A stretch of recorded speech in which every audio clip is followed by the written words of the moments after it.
Kompetisi dalam kebaikan. Perintah berkompetisi dalam kebaikan ada dalam Quran Surah Al-Baqarah ayat 148 yang artinya, dan bagi tiap-tiap umat ada kiblatnya sendiri, yang ia menghadap kepadanya.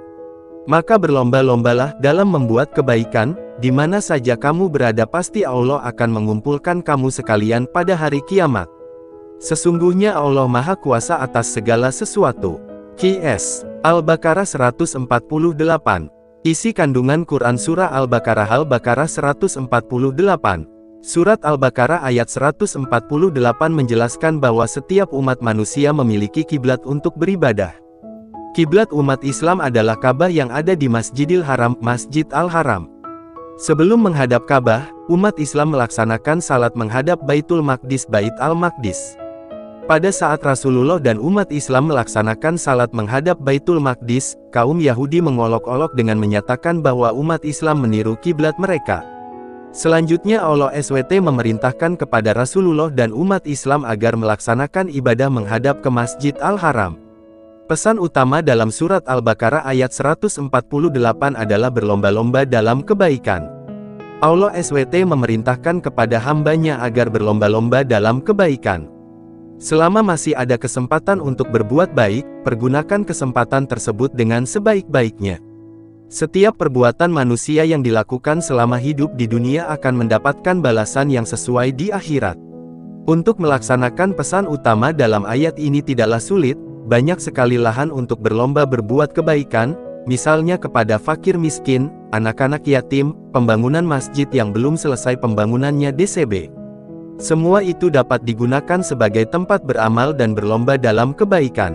Ibadah yang langsung berhubungan dengan Rabb misalnya salat, zakat, puasa, haji dan juga ibadah yang hukumnya sunnah, semua itu dapat menjadikan sarana untuk berlomba dalam kebaikan.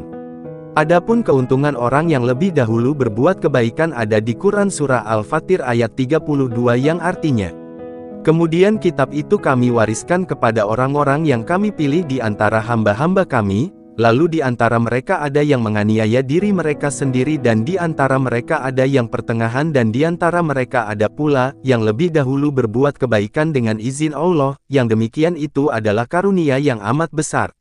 QS Fatir 35-32. Yang dimaksud dengan orang yang menganiaya dirinya sendiri ialah orang yang lebih banyak kesalahannya daripada kebaikannya, dan pertengahan ialah orang-orang yang kebaikannya berbanding dengan kesalahannya. Sedang yang dimaksud dengan orang-orang yang lebih dahulu dalam berbuat kebaikan ialah orang-orang yang kebaikannya amat banyak dan amat jarang berbuat kesalahan. Isi kandungan Quran Surah Fatir ayat 32. 1. Allah SWT menurunkan Al-Quran kepada Nabi Muhammad. 2. Al-Quran merupakan mukjizat terbesar bagi Nabi Muhammad. 3. Nabi Muhammad dan umatnya terpilih untuk menerima Al-Quran. Dari sekian banyak umat para rasul terdahulu, Nabi Muhammad dan umatnya yang terpilih, yang dimaksud umat Nabi Muhammad adalah umat sejak Nabi Muhammad diutus hingga hari akhir. Dalam menerima Al-Quran yang merupakan firman-Nya, umat Nabi Muhammad terbagi menjadi 3 yaitu A. Zalimun li nafsihi, mereka yang menzalimi diri sendiri. Adalah orang-orang yang lebih banyak berbuat kesalahan daripada kebaikannya, mereka lebih sering melakukan perbuatan buruk daripada perbuatan baik.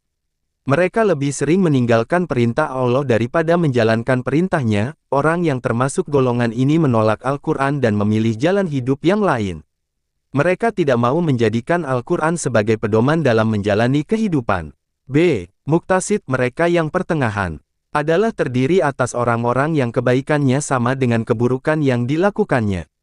Orang-orang yang termasuk golongan ini menjalankan perintah Allah tetapi juga menjalankan larangannya. Mereka mau menerima Al-Quran dan menjadikannya sebagai pedoman hidup, tetapi mereka masih banyak melakukan kesalahan. C. Sabikun bil khairat, mereka yang lebih dahulu berbuat kebaikan. Adalah orang-orang yang kebaikannya sangat banyak dan sangat jarang berbuat kesalahan. Mereka yang termasuk golongan ini adalah orang-orang yang selalu menjalankan perintah Allah SWT dan menjauhi larangannya. Mereka menjadikan Al-Quran sebagai pedoman hidup. Mereka tidak pernah mengerjakan apa yang dilarang oleh Al-Quran. Orang-orang yang masuk golongan ini selalu menjalankan perintah-perintah yang hukumnya wajib dan sunnah. Mereka meninggalkan segala sesuatu yang haram hukumnya dan menghindari yang subhat. Allah SWT telah menyediakan surga dengan segala kenikmatannya bagi golongan ini. Orang-orang yang termasuk golongan ketiga ini merupakan golongan yang mendapat karunia yang terbesar. Selain itu juga mereka termasuk orang-orang yang beruntung karena menjadikan Al-Quran sebagai pedoman hidup dan menjalankan apa yang diperintahkannya. Mereka melakukan perbuatannya dengan ikhlas karena Allah. Kelak Allah akan membalas segala perbuatannya.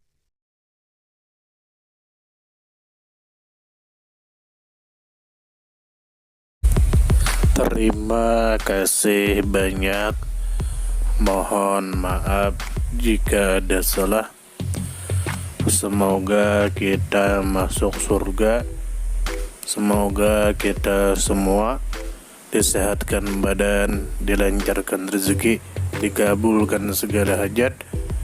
Terima kasih banyak. Sampai bertemu di pertemuan selanjutnya. Salam damai. Terima kasih. Semoga kita baik-baik saja. Mohon maaf